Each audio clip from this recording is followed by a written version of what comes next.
juga menemukan beberapa bukti menarik yang ada di tempat kejadian perkara. Barang bukti tersebut kita laksanakan uji laboratorium forensik yang alhamdulillah pada kesempatan kali ini juga hadir dari laboratorium forensik Mabes Polri yang kompeten untuk memeriksa barang bukti yang kami ajukan untuk melaksanakan uji lab. Selain uji lab di sini, kami juga terima kasih kepada keluarga terdekat dari saudari LL yang mau dilaksanakan pengecekan tes DNA, karena di sini kami melihat ada barang-barang yang disentuh, dibawa oleh saudari LL yang kita pastikan bahwa barang-barang itu memang milik dari saudari LL. Jadi kita mendapatkan DNA pembanding dari keluarga terdekat. Lanjut. Ya, di sini ada barang-barang bukti yang tadi kita lihat, salah satunya adalah tabung pink. Nah, tabung pink ini akan menjadi banyak polemik di masyarakat. Apa isi kandungan tabung pink itu? Nanti dari pihak laboratorium forensik yang akan menjelaskan lebih lanjut apa isi kandungan dari tabung pink tersebut. Yang jelas, kami sudah melakukan penyidikan secara maksimal dan saya selaku ketua tim penyelidikan di sini, saya rasa sudah cukup bahwa tidak ditemukan adanya peristiwa pidana, dan kita harus melaksanakan penelitian penyelidikan di sini terkait penemuan jenazah dari saudari LL. Kita hormati keluarga korban, kita doakan.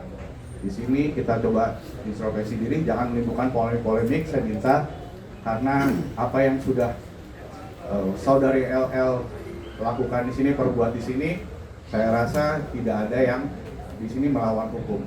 Jadi jangan sampai ada polemik menimbulkan keluarga memberikan tekanan yang akhirnya menjadi perdebatan di masyarakat. Sekian dari kami. Wassalamualaikum warahmatullahi wabarakatuh. Pada kesempatan ini hadir Dr. Rizky tadi yang disampaikan, yang atas permintaan keluarga, teman dekat, kerabat untuk hadir, bisa sedikit Dok menjelaskan. Silakan Dok. Assalamualaikum warahmatullahi wabarakatuh. Pertama-tama saya Dr. Rizky Nirwandi Putra dari Mardian Medical Clinic ingin mengucapkan turut berduka cita yang sedalam-dalamnya atas berpulangnya almarhum LL. Semoga almarhum diterima di sisi Allah dan segala amal ibadahnya diterima oleh Allah Subhanahu wa Ta'ala. Dan juga untuk keluarga serta rekan-rekan almarhum juga diberikan kekuatan dan ketabahan.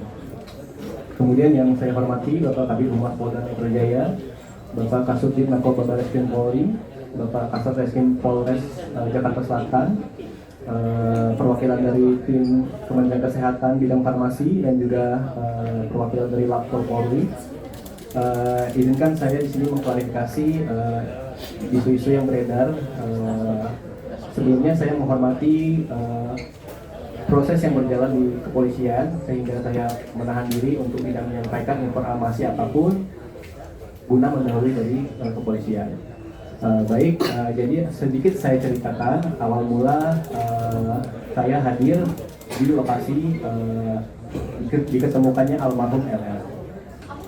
Pada tanggal 23 Januari sekitar pukul 18.50, salah satu rekan dari almarhum menghubungi saya untuk meminta saya berkunjung atau melakukan pemeriksaan medis secara home care ke lokasi salah satu apartemen di Dharma Wangsa. Atas dasar permintaan beliau, saya hadir kurang lebih dalam 20 menit. Saya telah tiba, dan bertepatan juga saya tiba bersamaan dengan rekan dan pasangan almarhum, dan kami naik bersama-sama seperti yang nampak di CCTV tadi. Setelah saya tiba di lantai 25 tersebut, sudah ada tim dari kepolisian dan rekan-rekan almarhum, dan saya diminta untuk segera melakukan pemeriksaan. Saat saya temui, kondisi almarhum sudah tidak sadar. Lalu saya lakukan pemeriksaan ya untuk denyut nadinya, denyut jantung, kemudian melihat pergerakan di napasnya, mencoba mengukur tensi, mengukur suhu, dan pemeriksaan tanda-tanda vital lainnya. Pada saat itu saya tidak berhasil meraba nadi dan tidak melihat pergerakan di dadanya. dan telah ada tanda-tanda pasti kematian pada saat melakukan pemeriksaan, sehingga pada saat itu juga setelah saya melakukan serangkaian pemeriksaan, saya menyimpulkan bahwa almarhum LL telah tiada pada sekitar 19.20 menurut jam yang saya kuasai, jam tangan saya.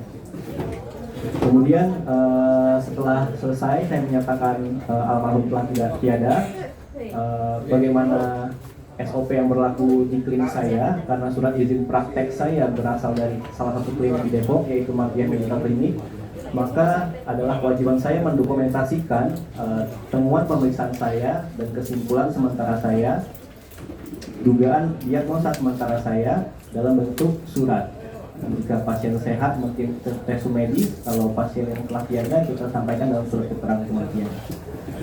Setelah itu saya kirimkan ke salah satu perwakilan di pihak yang memesan jasa saya, salah satu rekan beliau. Kemudian saya kirimkan filenya tersebut dalam bentuk PDF untuk sementara, seandainya diperlukan guna pengurusan pemakaman oleh pihak keluarga. Setelah itu dan setelahnya masih menunggu proses di kepolisian, yaitu identifikasi dan melanjutkan prosesnya untuk visum dan rencana otopsi pada waktu itu direncanakan di Rumah Sakit Fatmawati. Namun pada sampai di situ saya tidak mendampingi lagi karena sudah dalam proses di kepolisian. Mungkin secara sederhana itu yang dapat saya sampaikan, bahwa simpang siur kliniknya di Depok dan pasiennya berada di area Jakarta Selatan itu almarhum atau rekan almarhum menggunakan jasa layanan home care, yang mana saya langsung memeriksa pasien di rumah pasien tersebut, namun atas dasar surat izin praktek saya dan klinik saya di Depok, maka saya hanya bisa menerbitkan atas kop klinik Mardian Medical Clinic tersebut. Mungkin sudah cukup jelas apa yang saya sampaikan. Nanti akan dilanjutkan lagi dari pihak-pihak yang terkait yang akan melanjutkan. Terima kasih. Assalamualaikum warahmatullahi wabarakatuh. Azhar dari Pak Irfan dari lapor ya, Puslapor Polri ya.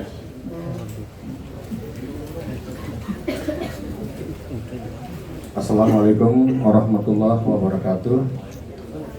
Selamat sore.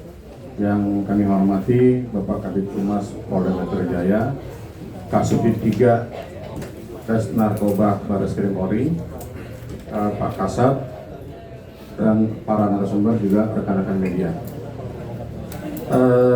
Mengacu pada Kitab Undang-Undang Hukum Acara Pidana yang baru tentang penyidikan, penyidik dalam melaksanakan penyidikan tindak pidana didukung dengan bantuan teknis penyidikan untuk pembuktian secara ilmiah. Jadi rekan-rekan penyidik Polres Metro Bekasi, Polres Metro Jakarta Selatan telah melaksanakan permintaan kepada kami dengan surat nomor B-1-1-Res.2.5-2006 Jakarta Selatan atas tanda tangan AKBP Muhammad Iskandar Syah selaku Kasat Reskrim. Permohonan pengambilan pemeriksaan DNA juga berdasarkan surat perintah dari Kapus Lapor melalui sprint garing 2000 garing 200 garing 1 garing res.9.5 garing 2026 tanggal 27 Januari. Barang bukti yang kami terima dari rekan-rekan penyidik Polres Metro Jakarta Selatan adalah satu buah spray berwarna putih diduga terdapat bercak darah. Beberapa helai tisu dan kapas bekas diduga terdapat bekas darah. Satu buah kotak warna pink berisi obat-obatan untuk dilaksanakan pemeriksaan tos DNA atau DNA sentuhan. Keempat, satu buah tabung wiping dengan ukuran 2050 gram untuk dilaksanakan pemeriksaan juga DNA sentuhan atau tos DNA. Dan sampel darah milik ayah saudari LL yang bernama saudara Muhammad Feros. Dapat kami jelaskan bahwa dalam pemeriksaan DNA di Pusat Laboratorium Forensik, kami melakukan beberapa tahapan pengujian yang dapat kami sebutkan sebagai berikut. Pertama, kami menguji apakah itu benar bercak darah atau bukan, atau adanya material biologi lain yang ada pada barang bukti. Setelah kami melaksanakan pemeriksaan, kami dapatkan kesimpulan bahwa benar pada spray terdapat bercak darah, pada tisu atau kapas bekas pakai terdapat bercak darah, dan pada satu buah tabung weaving itu muncul profil DNA. Kesimpulannya bahwa bercak darah yang ada pada spray, bercak darah yang ada pada kapas dan tisu, dan tos DNA atau DNA sentuhan profilnya itu adalah milik saudara LL. Dan saudara LL ini adalah anak biologis daripada saudara Muhammad Feros. Demikian.